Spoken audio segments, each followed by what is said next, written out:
আসসালামু আলাইকুম, সবাই কেমন আছেন? আশা করছি সবাই ভালো আছেন। আল্লাহর রহমতে আমরাও ভালো আছি। আজকে নারকেলের নাড়ুর রেসিপি দেবো আপনাদের।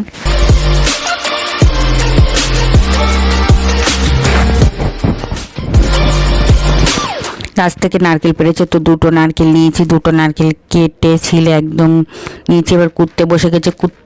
কুটতেই যা কষ্ট, তাছাড়া আর কোনো কষ্ট নেই। আর এই নাড়ুটা আপনি একবার বানিয়ে প্রায় বাইরে রেখে ফ্রিজে না রেখে 1 মাস খেতে পারবেন।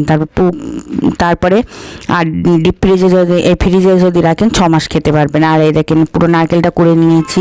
নারকেলটা আমার 2 বাটি হয়েছে। আর চিনি নিয়েছি 1 কাপ, আর 2টো এলাচ।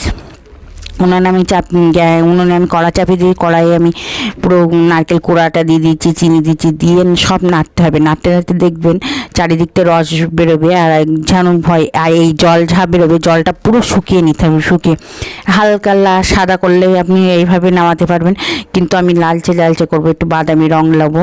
আর গুড় দিলে আরও সুন্দর রং হয়। আর এই দেখেন বাদামি রং, এটা এত সুন্দর হয় এবং একদম কড়ার থেকে ছেয়ে আসছে। আর কত সুন্দর পারফেক্ট। আমি একটু ঠান্ডা করো, আর হালকা মানে হাতে যেমন সয় সেমনভাবেই নাড়ু পাকিয়ে নিতে হবে।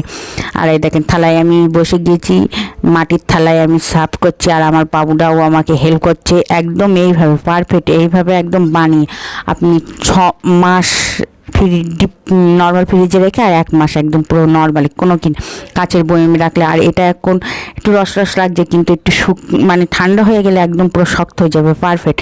তো ভিডিওটা যেই পর্যন্ত, সবাই ভালো থাকবেন, সুস্থ থাকবেন। আজ ব্লগের সাথে দেখবেন, আমাদের জন্য দোয়া করবেন। খোদা হাফেজ, বাই বাই, টাটা। আর আমাদের চ্যানেলটা সবাই সাবস্ক্রাইব করবেন, আমাদের পাশে থাকবেন।